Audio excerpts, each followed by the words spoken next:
What's up guys, it's Bucky and welcome to your 11th Python tutorial. And in this tutorial I'm going to be teaching you guys how to edit sequences.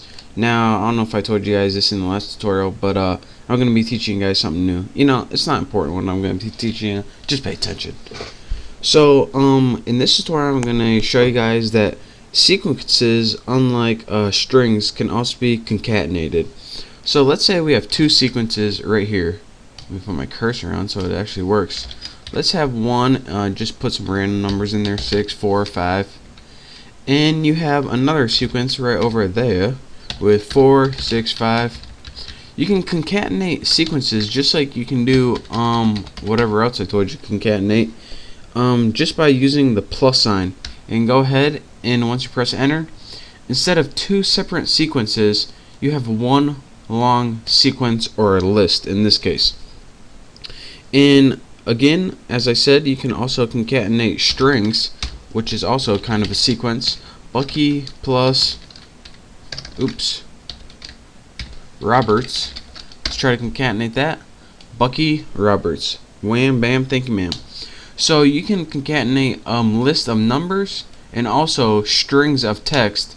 But what happens if we try to concatenate a list of numbers and join it with a string of text? Well, there's only one way to find out.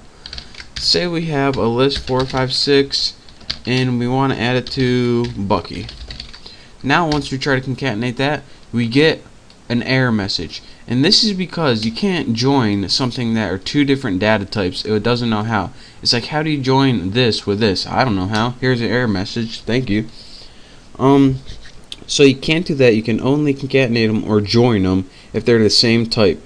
And this is useful when you have two smaller lists and you want to join them to one bigger list. It's also useful if you want to store in a variable, so then you don't have to do that every time. But another thing I want to tell you guys how to do is how to multiply a sequence, or, well, that's pretty much it. Now say you have sequence or a string like that.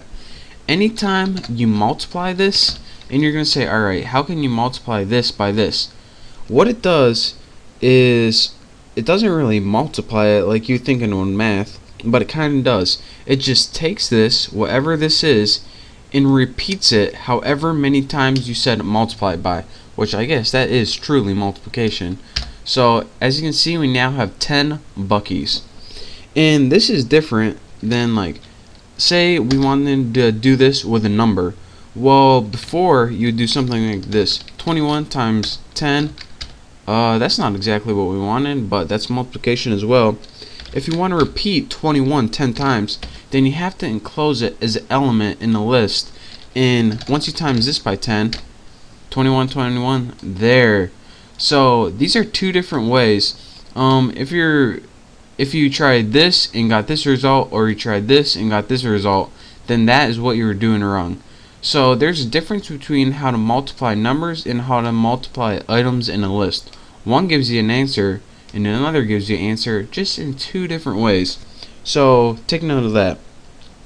And the last thing I want to talk to you guys about in this tutorial is something called membership. Now there's one little, I don't know if it's a function, but there's something in Python called in, and what in does is check if your specific value you're asking it is in a sequence, therefore the name in. So let's go ahead and make let's have variable name and set it to a string Bucky right there. Actually, I'm getting sick of Bucky. Just roast beef. There we go. Now the value name, or the variable, has the value roast beef. So now what are we going to do with roast beef? We can check if certain characters are in roast beef by using C. All you have to do is this. Put the first character you want to check, then press in, and in is a built-in keyword in Python.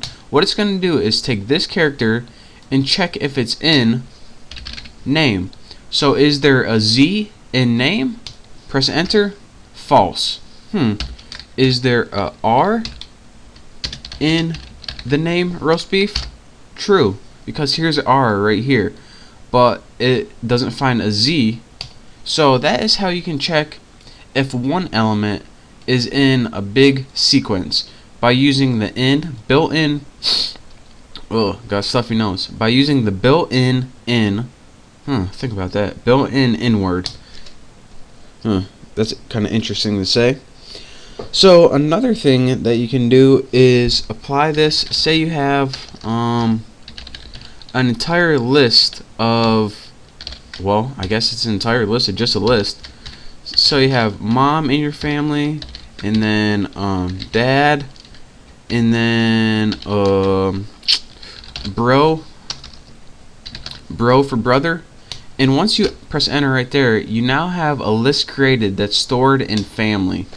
In just like I search for one letter in a whole word, I can also search for one element in a list.